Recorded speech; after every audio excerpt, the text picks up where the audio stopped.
এই পিৰালি পালেঙৰে আজি এখন মাছৰ আঞ্জা বনাম বুলি ভাবিছোঁ। প্ৰথমে মই পালেংখিনি তুলি ল'ম। বৰ ধুনীয়া ধুনীয়া হৈছে।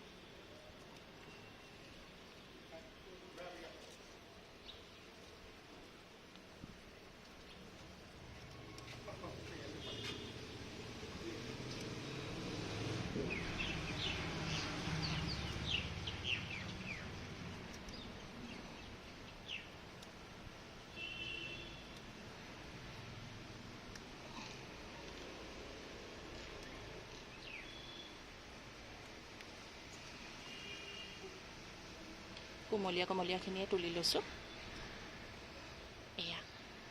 এতিয়া ইয়াৰে ধুনীয়াকৈ এখন মাছৰ আঞ্জা বনাম। এয়া চাওক, এইখিনি মই তুলি ল'লোঁ ধুনীয়াকৈ।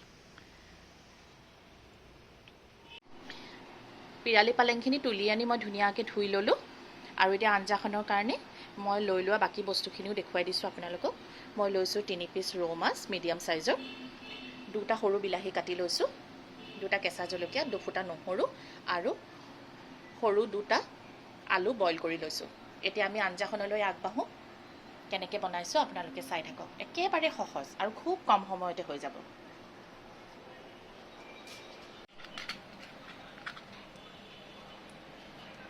এতিয়া মই নিমখ হালধি সানি থোৱা মাছখিনি ভাজি লওঁ।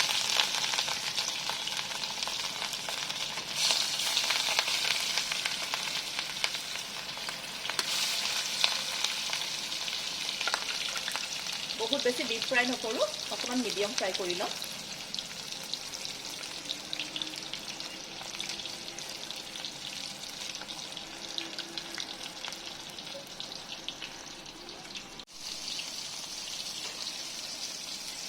মাছ ফ্ৰাই হৈ গ'ল। এতিয়া মই এখন প্লেটত ওলাই ল'ম।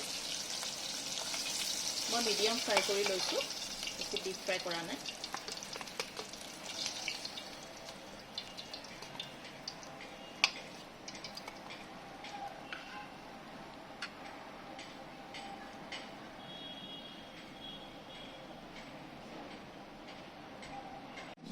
কেৰাহীত তেল গৰমেই হৈ আছে। ইয়াতে মই সৰু চামুচেৰে 1 চামুচ পাঁচফোৰণ দি দিম।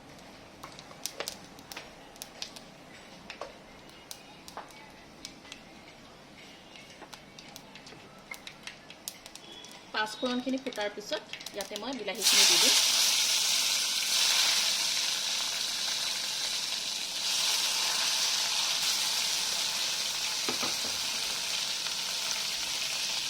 আৰু বইল কৰি থোৱা আলুকেইটা মই অকণমান হাতেৰে এনেকৈ পিটিকি ওপৰত দি দিম।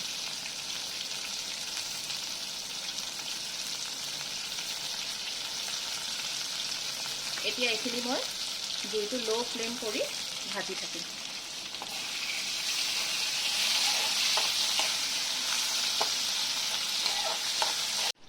আলু আৰু বিলাহীখিনি ভাজি থাকোঁতে মই এই পালেংখিনি ধুয়ে থৈছোঁ ভালকৈ। এতিয়া মই এইখিনি কাটি ল'ম। এতিয়া মই এইখিনি ধুনীয়াকৈ কাটি ল'ম।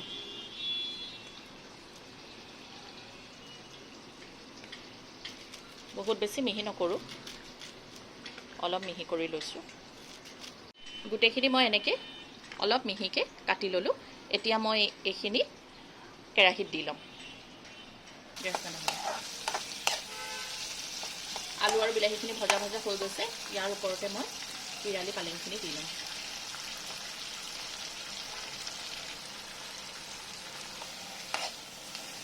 এতিয়া এইখিনি ভালকৈ ভাজি ল'ম।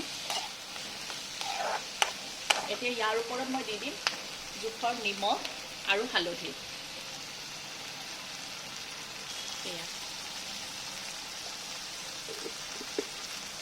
এতিয়া এইখিনি মই পুনৰ ভাজি ল'ম।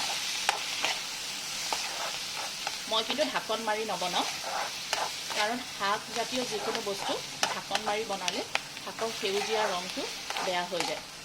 সেইকাৰণে ঢাকন নমৰাকৈ মই এইখিনি বনাম। এইখিনি আৰু অকণমান সময় ভাজিবলৈ দিম আৰু ছাইডৰ বাৰ্ণাৰত মই অকণমান পানী গৰম কৰি ল'ম। এয়া চাওক, গোটেইখিনি কি ধুনীয়াকৈ ভাজা হৈ গ'ল।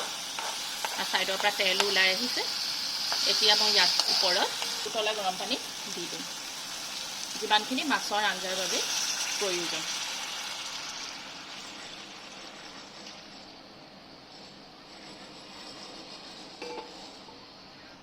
এতিয়া এইখিনি ভালকৈ মই উতলিবৰ কাৰণে দিম। এইখিনি খুব ভালকৈ উতলি গ'ল। এতিয়া ইয়াৰ ওপৰতে মই মাছখিনি দি দিম আৰু এনেকৈ মাছ দি পেলাই মই প্ৰায় ৩-৪ মিনিট সময় এইখিনি ভালকৈ উতল আহিবৰ কাৰণে দিম। মই কিন্তু ইয়াৰ ওপৰত ঢাকনি নামাৰোঁ, এনেকেই উতলি থাকিবলৈ দিম।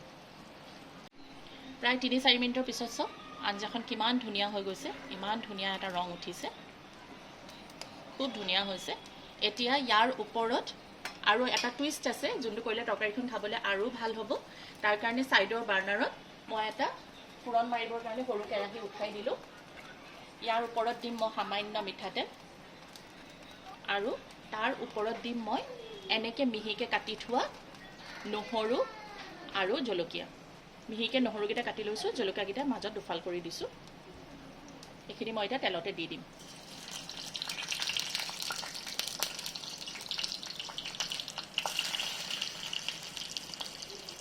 অকণমান ৰঙা হোৱালৈ ভাজিম। এইখিনি অকণমান ৰঙা ৰঙা হৈ গৈছে। এতিয়া ইয়াৰ ওপৰত মই দি দিম দুটামান বগা সৰিয়হৰ ফুৰণ।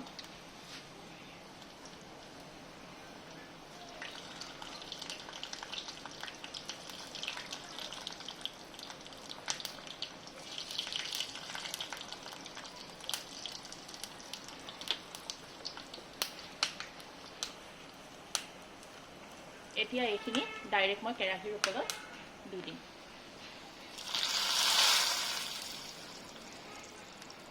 মই এতিয়া গেছটো অফ কৰি দিম আৰু লগালগ ইয়াৰ ওপৰত এখন ঢাকনি বহাই দিম, যাতে ইয়াৰ যোনটো গোন্ধ আছে সেইটো তৰকাৰীখনৰ মাজতে থাকি যাওক। এনেকৈ প্ৰায় 2-3 মিনিটৰ পিছলৈকে মই থৈ দিম। তাৰপিছত মই আপোনালোকক দেখাম যে আঞ্জাখন কিমান ধুনীয়া হৈছে। 2 মিনিটৰ পিছত মই ঢাকনি খুলি আপোনালোকক দেখুৱাইছোঁ। চাওক আঞ্জাখন কিমান ধুনীয়া হৈছে। এনেকৈ আপোনালোকে পিৰালি পালেঙৰ মাছ দি তৰকাৰী ৰান্ধি খাই চাব। ওপৰত সৰিয়হ, জলকীয়া আৰু নহৰু ফুৰণ মাৰি খুব ধুনীয়া হয়। আৰু মোক কমেণ্টৰ মাধ্যমত জনাব যদি আপোনালোকে এনেকৈ বনাই খাইছে, কেনেকুৱা পাইছে। এনেকুৱা নতুন নতুন ৰেচিপি লৈ পুনৰ আপোনালোকৰ ওচৰলৈ আহিম। আৰু খানা মেইন চেনেলটো আপোনালোকে কেনেকুৱা পাইছে, চেনেলটো আগবঢ়াই যাবৰ কাৰণে আপোনালোকৰ আশীৰ্বাদৰ বহুতেই প্ৰয়োজনীয়। আজিলৈ আহিছোঁ, ধন্যবাদ।